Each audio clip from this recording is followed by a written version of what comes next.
mare a Napoli è come una persona. È un amico, un confidente, un consolatore, un ispiratore. Ho voluto dedicare un angolo di questo spettacolo a Napoli perché lo amo, l'amo. Amo Napoli, amo il mare.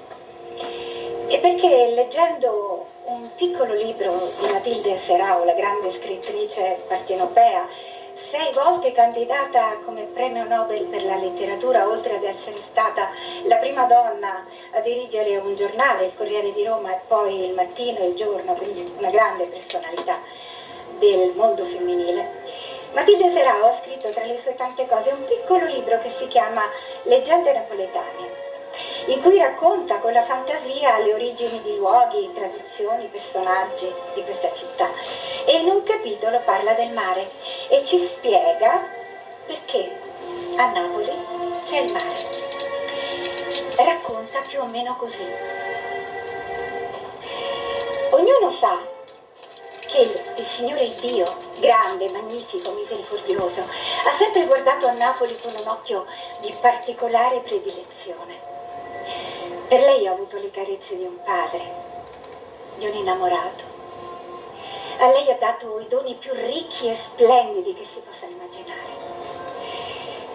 Il cielo ridente ed aperto, mai troppo a lungo turbato dai quei funesti pensieri, scioglientisi in lagrime che sono le nubi. L'aria fresca, vivificante, benefica, mai troppo ruda né tagliente.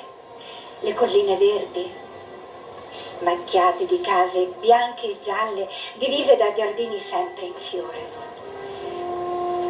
Il vulcano, fiammeggiante ed appassionato.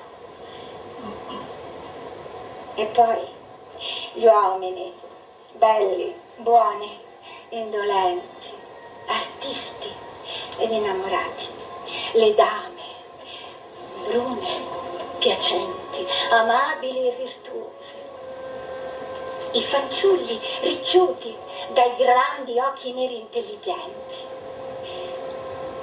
Poi, per suggellare tanta grazia, le ha dato il mare. Ma si soggiunge che nel darle il mare, il Signore ben sapeva quel che si faceva, quel che sarebbero i napoletani, quel che vorrebbero, e li conosceva a fondo. E nel dar loro la felicità del mare, ha pensato alla felicità di ognuno. Questo immenso dono è saggio, è profondo, è caratteristico. Ogni pensiero, ogni corpo, ogni bisogno, ogni fantasia trova il suo cantuccio dove s'appaga, il suo piccolo mare nel grande mare.